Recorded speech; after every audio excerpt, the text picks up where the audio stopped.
একবার এক গ্রামে একজন ধনী লোক ছিলেন, যিনি গরিবদের প্রতি অত্যন্ত অবিচার করতেন। তিনি তাদের সম্পদ কেড়ে নিতেন এবং তাদের কষ্টের দিকে কোনো নজর দিতেন না। গ্রামের লোকেরা তার এই আচরণে অত্যন্ত কষ্ট পেতেন, কিন্তু ভয়ে কেউ কিছু বলতেন না।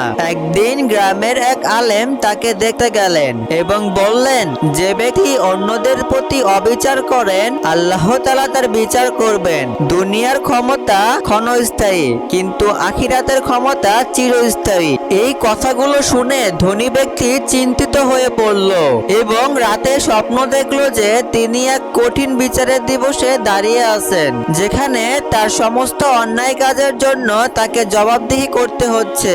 ঘুম থেকে জেগে তিনি ভয় পেলেন এবং নিজের ভুল বুঝতে পারলেন। পরের দিন থেকেই তিনি গ্রামের গরিবদের প্রতি ন্যায় বিচার করতে শুরু করলেন, তাদের সম্পদ ফিরিয়ে দিলেন এবং তাদের সাহায্য করতে লাগলো। তার এই পরিবর্তন দেখে গ্রামবাসী আশ্চর্য হয়ে পড়ল এবং আল্লাহর প্রশংসা করলো।